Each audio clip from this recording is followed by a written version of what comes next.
So we're currently still in lockdown from the pandemic, but it looks like there's light at the end of the tunnel with the vaccine and so on, and hopefully we'll be able to get back to normal life soon and back to gigs and so on. So I decided to get the Helix out, dust it off, and just have a play through it and see if I can tweak it for possible gigs in the future. And also with the recent firmware update 3.0, I thought I'd update to that and try some of the new features out as well. One of the wonderful things about having a modeler, you plug in, you put your in-ears in, you play something and you hear the other people play as well, and it's like, wow, I don't need to touch anything. It sounds amazing. It's all there already. And that's the power of patches, of having everything kind of pre-programmed. So since I've got the Helix out recently, I've been experimenting with some new patches based on amps. I've done them based on amps and potentially going to replace the ones I'm currently using. But I've still kept those in case it all goes horribly wrong and I need something reliable to fall back on. So if this video has piqued your interest at all, please consider giving it a like. Please subscribe if you fancy doing that as well. That would go a long way to helping me out.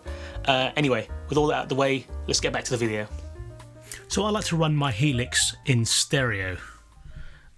So in your ears you can really notice the difference. I can only imagine how that sounds when you're actually on the dance floor hearing it. But here's my solo patch. You should be able to hear the delays in stereo here.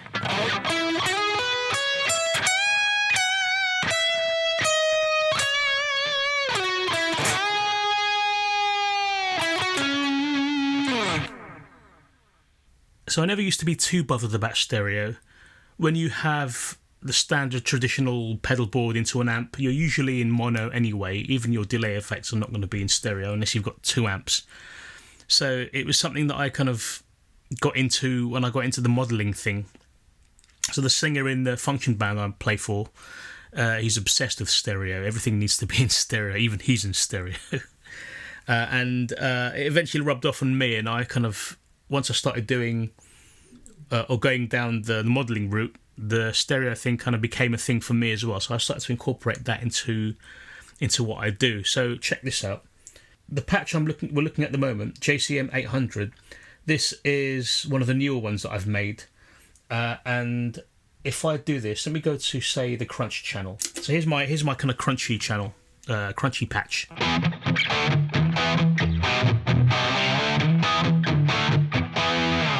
Hopefully that sounds good, but what I've been doing for a while now is trying to make that sound like I've double tracked it. And what I used to do was I used to have a delay. So I'd pan the signal all the way to the left and have a delay of about 20 to 25 milliseconds on the right, just a delay sound, and it would have this kind of stereo effect. It was kind of like, sounds like I've double tracked it. What I've done here, there's a new feature on the 3.0 firmware update called double take, which I wanted to experiment with. So let's try that. Let's see how that sounds.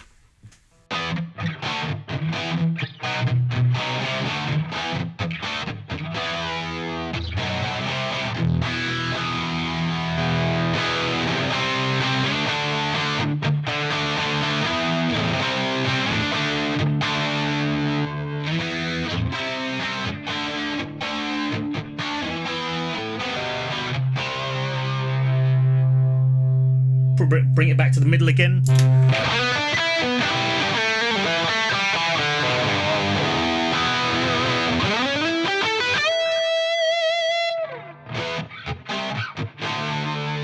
And then we're wide again.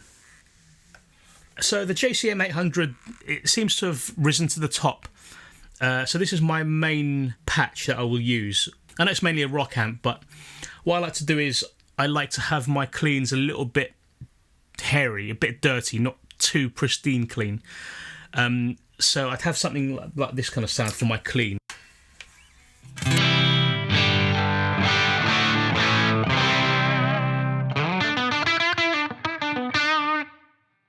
So you can roll the volume off a little bit if you want.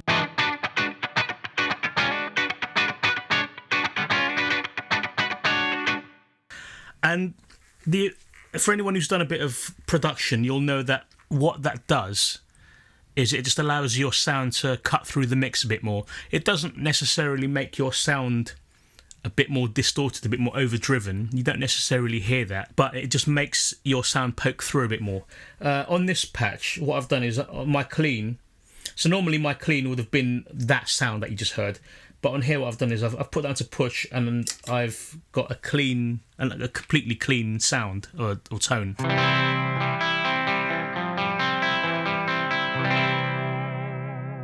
For those moments where I do actually need it to be completely clean. So what I'd normally do before was jump to another patch where there was a cleaner sound. But I've wanted to try and keep it all in one patch, in one bank as much as possible. So a bit of compression, bit of chorus.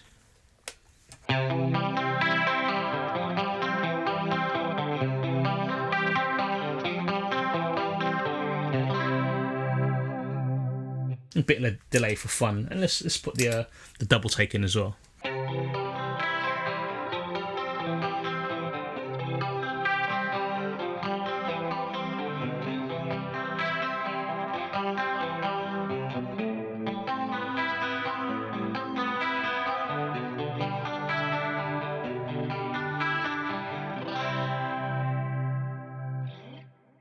So this is what I've usually got. I've usually got a clean, something a bit crunchier, or a bit pushed in this case, something a bit crunchier, and then like a solo, a lead tone. So let's go through these. So there's a clean. You've just heard that actually. Here's my pushed sound, slightly edge of breakup sound. Here's my crunchier sound.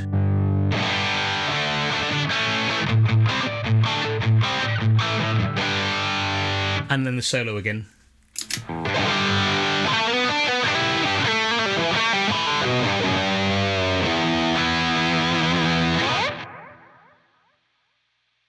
Alright, so I mentioned earlier that I really like the way that you can customize the Helix. So I've got the full fat Helix where you've got these scribble strips, which are great because it tells you what the button is doing. And even if you change modes, if I press this mode button, what that does is, in fact, before I get to that, the way I've got this set up is along the bottom here, I've got my snapshots. If you don't know what a snapshot is in terms of the Helix, essentially people describe it as a preset within a preset. So imagine you have a standard pedal board and you have it set up for your rhythm sound. So a preset, you can have your rhythm tone, you'll get your drive and your delay off. Your drive on, your delay off. And then for your lead tone, you want your drive pedal on but higher, and then your delay pedal on. So what it allows you to do is to not just switch on different pedals, but readjust them. So that's what I mean by a preset within a preset. So I've got the snapshots on the bottom, which is what we heard a minute ago, with the clean, the push, the crunch, and the solo. And along the top, I've got some stomp boxes. So I've got my compressor, my chorus, delay, and I've got the double take, which I like to have the option of switching that on and off. Because on some gigs I'm only going in mono, so I turn that off just to keep it to keep a mono signal. If I press this mode button, it switches it to completely stomp box mode. So you can see at the bottom here, there's a couple of extra pedals which you couldn't see before because that's where the snapshots were. So I've got a tube screamer and a SD1, a Boss SD1. Obviously models. I like to have it where I've got the snapshots on the bottom and a few choice pedals on top. There are some songs, there are some instances where I've had to access the pedals on the bottom, and I can easily switch to that by pressing the mode button. In fact, let's stick to stomp box mode. The other cool thing is if I hold down the mode button, I go into this edit mode and I can edit the different pedals I've got on here. So for example, if I wanted to adjust the tube screamer, and I can do this all with my feet, so as long as I can still carry on playing with what I'm doing, I'll hold that down. I can exit if I want. There's more pedals there. I want to edit the tube screamer, for example, so I'll step on the tube screamer and it gives me the options here. I've got my gain, I can I think I can adjust it. Yes, I can. I can adjust it with the expression pedal. I can adjust the gain if I want to go higher or lower, or I can adjust the values with these buttons here.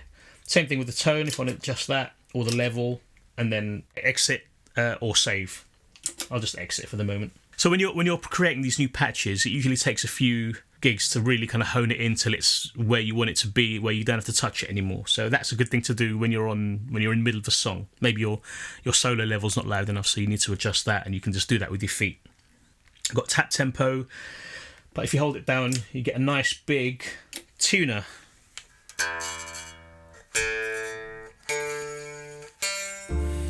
So I remember my first gig with the Helix was up in Leeds. There's a function band I play for every now and then who asked me to play in this gig. I thought I was playing in the main party band, but it turns out they just wanted me to play for the over the dinner with a jazz band. Somewhere through the party set, the other guitarist had asked me if I could finish off the set for him because he had to go for some reason. I said, yeah, fine.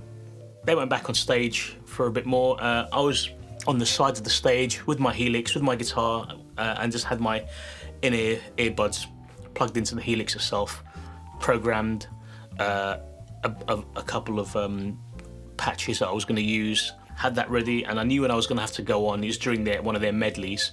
There's a section where the guitarist isn't playing, so I'd come on, set my stuff up at the right moment where the guitarist isn't playing anything. The engineer guys unplugged him, plugged the XLR lead into my Helix. He went off, I carried on. I remember the song I had to come in at was Living on a Prayer, the bit right at the beginning, that the main riff. And I remember one of the singers looking at me kind of like, come on Ryan, you got this number of seconds left. I mean, you could hear the song, that you could hear where it was going to come in, and I had just seconds left to tweak that, turn that knob up. Is it all working? Yep. And came in bang on time to the relief of everyone on stage. So that kind of speaks volumes for the ease of use of the Helix live on stage in a pressure situation. So that was great. I loved it. And then it turns out the sounds are really good as well. But yeah, I think it was at that point, after that first gig, that I kind of realised, yeah, the Helix is a pretty good, solid product. I think I'm going to keep it. So I've changed guitars because I usually have this one on a function gig with me as well. And what's really cool about this is it has a piezo pickup in it as well, so I can switch from my regular magnetic coil normal guitar pickups to an acoustic sound. So I haven't actually programmed that in my new patches yet. So if I go back to my old ones, so here's I think there's an electric sound on here as well.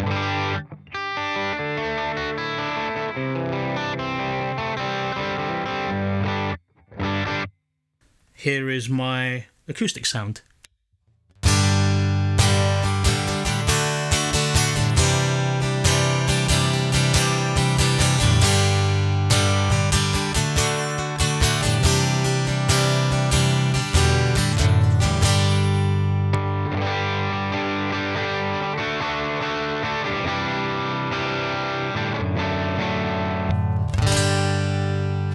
So I use this on songs like Faith by George Michael. If you want to see a lesson on Faith, by the way, check the description or the card at the top. I've done a lesson on how to play the chords and a separate lesson on how to do the solo, so check those out.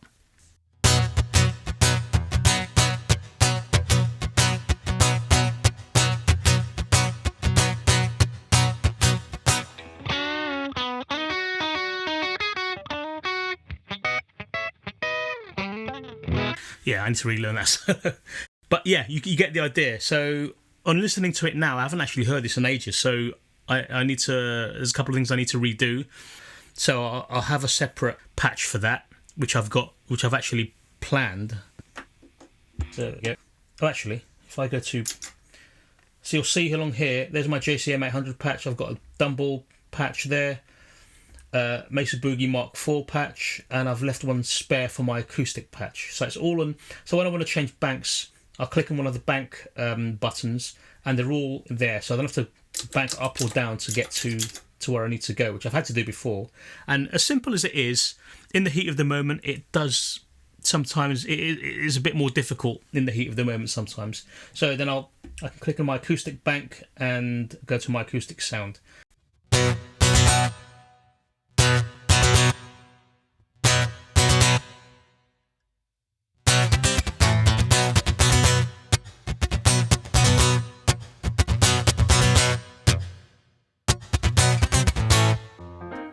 I have to admit, as much as I kind of, a lot of people like to have something on stage to feel it, which I do as well, but that means turning up quite loud. But if I'm completely honest, my reasons are a bit more selfish than that.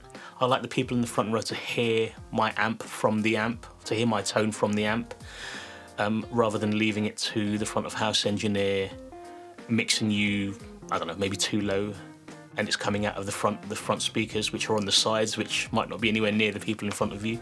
So it's a little bit of a vanity thing there. So I like to have some volume coming out of my amp so they can hear that I'm the guitarist and that I'm producing the sound, the guitar sounds, and that it's coming from behind me, so from my direction.